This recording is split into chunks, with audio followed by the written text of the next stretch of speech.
স্বাগত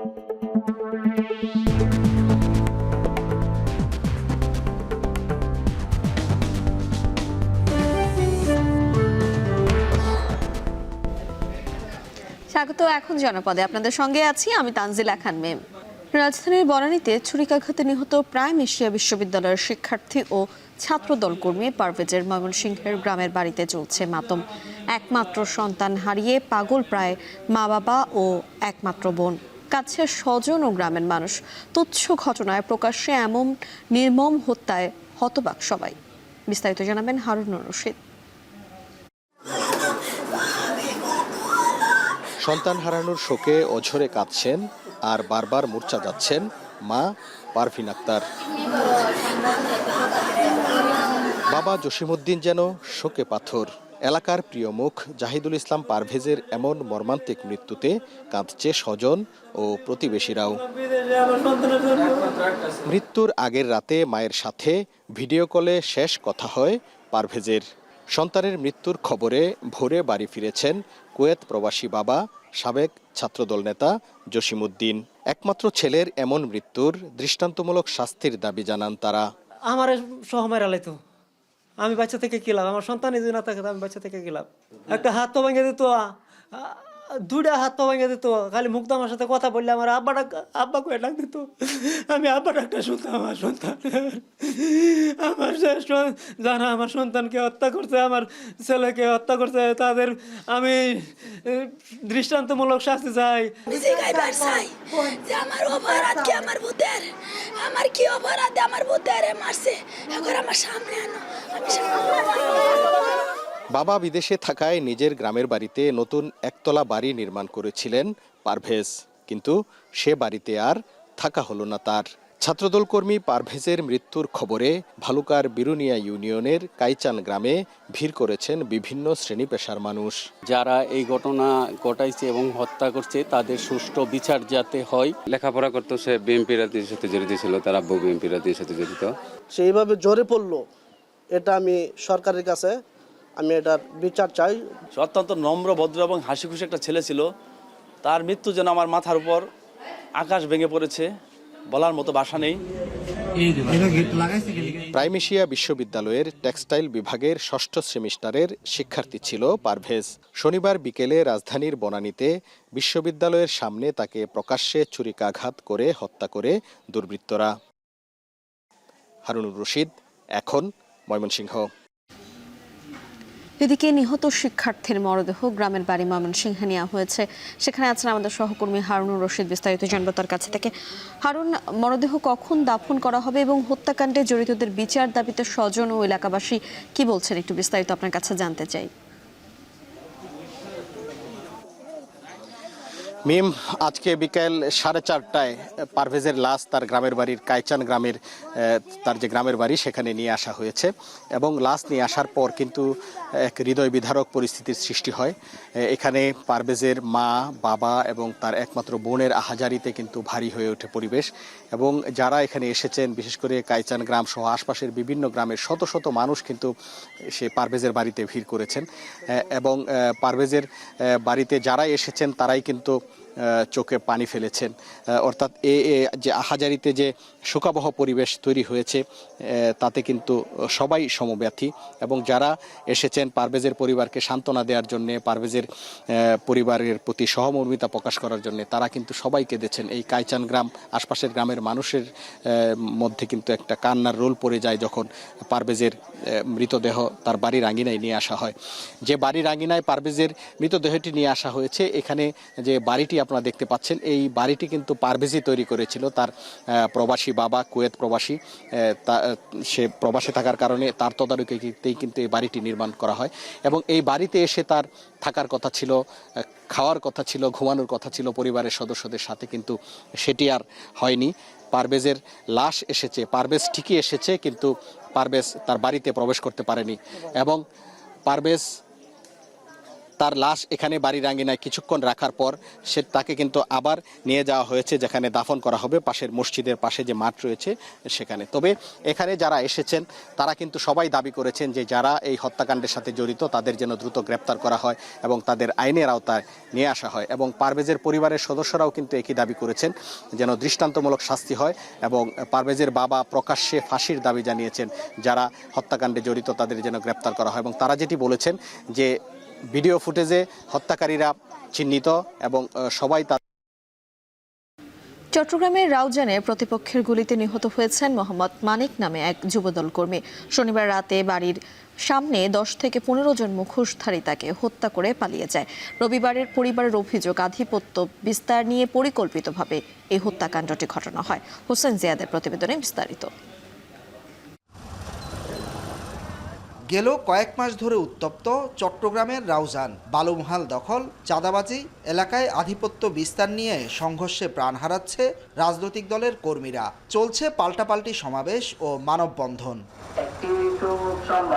দলীয় কোন্দলের সবশেষ বলি হলেন বাগওয়ান ইউনিয়নের যুবদল কর্মী মোহাম্মদ মানিক। শনিবার রাতে বাড়ির সামনে একাধিক গুলি করে তাকে হত্যা করে দুর্বৃত্তরা। পরিবারের দাবি, নিহত মানিক গিয়াসউদ্দিন কাদের চৌধুরীর অনুসারী। পারিবারিক ও রাজনৈতিক কোন্দলে এর আগেও তাকে হত্যার চেষ্টা করা হয়। বহুত আগে তো উনি মাইতু সাথ দেয়, আরেকবার মাসানিক আগে মামুনের ধরিবার আগে এই মামুনে মারি ফেলে তো চাই 10-15 জন 20 জন মতো যাই রে। বিচার চাইবো যে মারছে যে ঠিক আছে, এটা তো মারছে যে মানে কিরকম দেখার বিষয়ও না, দেখতেও পারতেছি না আমরা এভাবে করে মারছে যে। এ ঘটনার সুষ্ঠু বিচার দাবি করে স্বজনরা জানান রাউজান এখন আতঙ্কের জনপদ। অনেক আতঙ্কে আছি, এই হত্যার সুষ্ঠু বিচার চাই আমরা। কে মারছে যায় না, আমার বাইকে 15-20 জন এসে অতর্কিতভাবে আহত করে হত্যা করে। এদিকে ঘটনাস্থল থেকে শটগানের কয়েকটি কার্তুজ উদ্ধার করা হয়েছে, তবে এখন পর্যন্ত কাউকে আইনের আওতায় আনতে পারেনি পুলিশ। রাউজান এলাকায় আমাদের যে কিছু সন্ত্রাসী গ্রেপ্তার হয়েছে ইতিমধ্যে এবং কিছু অস্ত্র উদ্ধারও হয়েছে তাদের নিকট থেকে। তো সেক্ষেত্রে প্রতিটি ঘটনাকে অত্যন্ত গুরুত্বের সাথে আমরা দেখি। পুলিশ সুপার মহোদয়ের নির্দেশক্রমে সম্প্রতি যে খুনের ঘটনা ঘটেছে সেটা গুরুত্বের সাথে দেখা হচ্ছে এবং আসামি গ্রেপ্তারের জন্য থানা পুলিশ এবং গোয়েন্দা শাখা একযোগে কাজ করছে।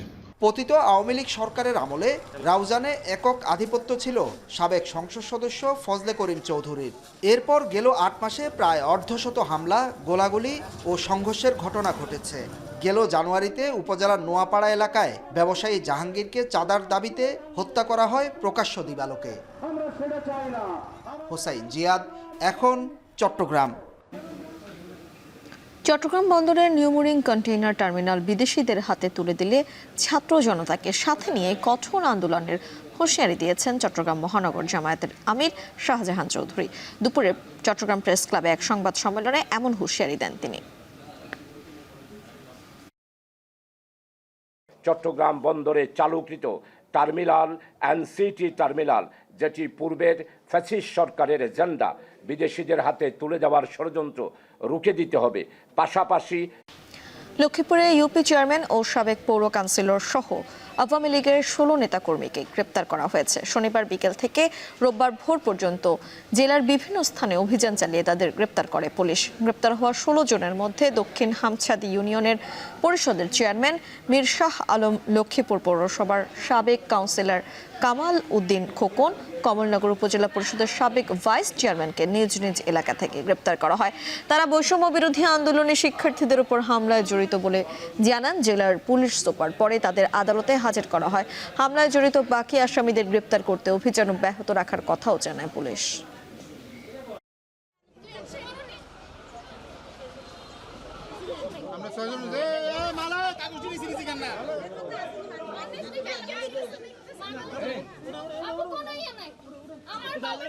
যারা চুরি ডাকাতি করছে আলাদা ছাড়ছে আমার বাবা করতে সামনে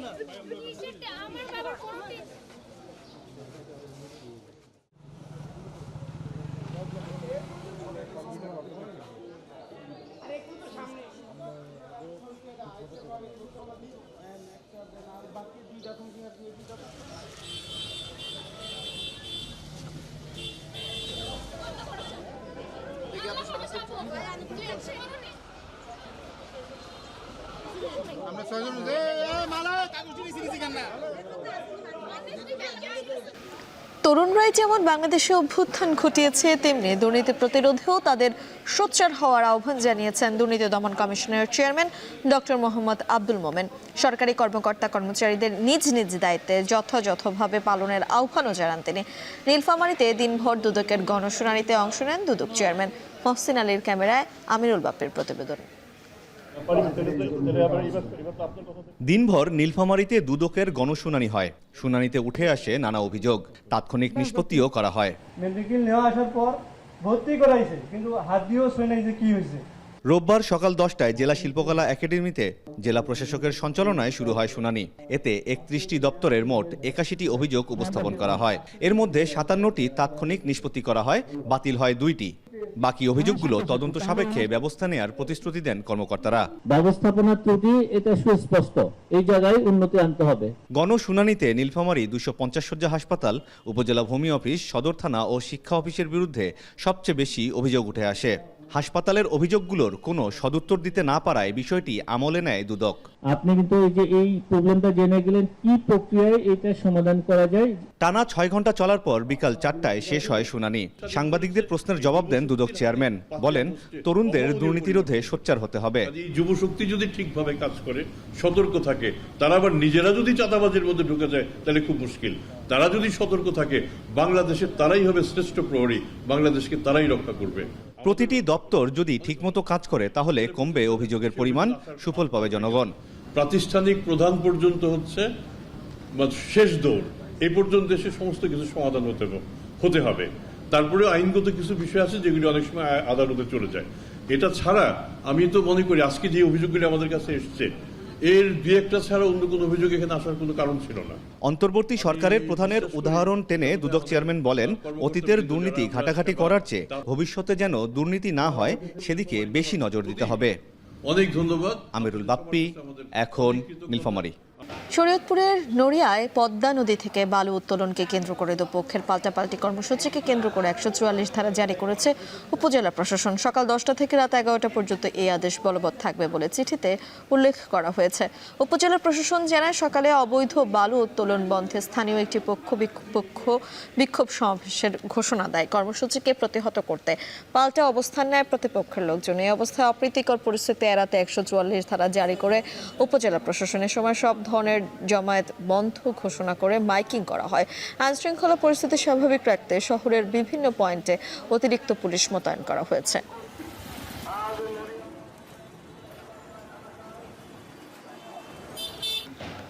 সাভারে অস্ত্র ও ম্যাগাজিন সহ একজনকে গ্রেপ্তার করা হয়েছে। পুলিশ বলছে, গ্রেপ্তার জিয়া দেওয়ানের বিরুদ্ধে অস্ত্র আইনে মামলা রয়েছে। সকালে সাভার ডিবি পুলিশের কার্যালয়ে সংবাদ সম্মেলন করা হয়। এই সময় গ্রেপ্তারের বিষয়টি নিশ্চিত করেন ঢাকা জেলা উত্তর গোয়েন্দা পুলিশের ভারপ্রাপ্ত কর্মকর্তা জালাল উদ্দিন। সংবাদ সম্মেলনে বলা হয়, সম্প্রতি ছুট ব্যবসাকে কেন্দ্র করে প্রতিপক্ষের বিরুদ্ধে গুলি ছুড়ে জিয়া দিওয়ান। এই ঘটনায় অস্ত্র আইনে থানায় তার বিরুদ্ধে মামলা হয়। পরে গাজীপুর সদর ও পুবাইল থানায় এলাকায় অভিযান চালিয়ে তাকে গ্রেপ্তার করে। তার দেয়া তথ্যের ভিত্তিতে সাভারের আশুলিয়ায় জেরাবো এলাকায় নিজ বাড়ির পাশে কবরস্থান থেকে ম্যাগাজিন সহ একটি বিদেশি পিস্তল উদ্ধার করা হয়। দুপুরে গ্রেপ্তার জিয়া দিওয়ানকে আদালতে সোপর্দ করা হয়। 6 দফা দাবিতে সরকারি বেসরকারি পলিটেকনিক ইনস্টিটিউটের শিক্ষার্থীদের ডাকা মহাসমাবেশ ও বিক্ষোভে উত্তাল সারা দেশের বিভিন্ন পলিটেকনিক ক্যাম্পাস ও সড়ক মহাসড়ক।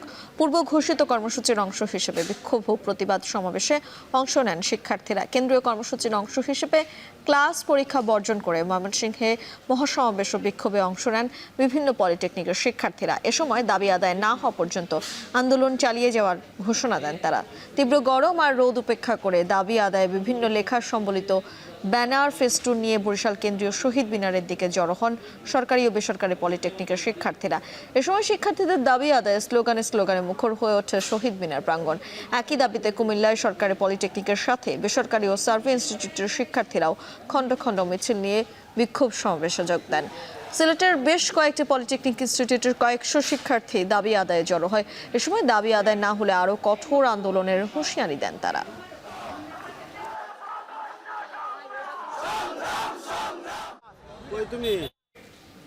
শেষ করছি এখন জনপদে এখন টেলিভিশন ওয়েবসাইটে দেখতে ভিজিট করুন এখন.টিভি, ফেসবুকে দেখুন facebook.com/tv.এখন, এছাড়া ইউটিউবে দেখতে ভিজিট করুন youtube.com/c/echontv।